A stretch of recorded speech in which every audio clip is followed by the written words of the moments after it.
السلام ورحمۃ اللہ وبرکاتہ۔ جی محترم بھائی کا سوال ہے جی، سجدے کے اندر 3 دفعہ سبحان ربی الاعلیٰ کہہ کے تو کوئی دعا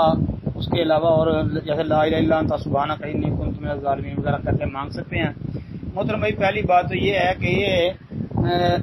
رکوع اور سجدے میں 3 دفعہ، یعنی رکوع میں سبحان ربی العظیم 3 دفعہ اور سجدے میں سبحان ربی الاعلیٰ 3 دفعہ پڑھنا، یہ ترمذی وغیرہ کی اس روایت میں آتا ہے، وہ روایت ضعیف ہے، ثابت نہیں ہے، اس لیے یہ 3 کا عدد چھوڑ دیں جی۔ باقی رہ گئی بات کہ لا الہ الا انت سبحانک انی کنت من الظالمین یا ربنا آتنا فی الدنیا وغیرہ، جی سجدے کے اندر قرآنی دعا ثابت نہیں ہے، نہیں مانگنی چاہیے،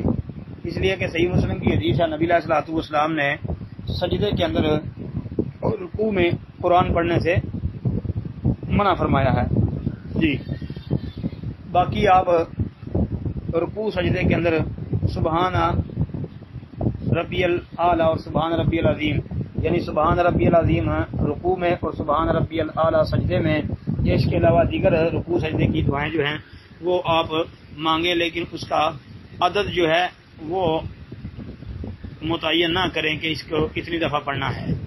جی۔ رکوع کے اندر یا سجدے کے اندر اگر ایک تسبیح بھی پڑھ لی جائے گی تو رکوع سجدہ ہو جائے گا۔ السلام علیکم ورحمۃ اللہ۔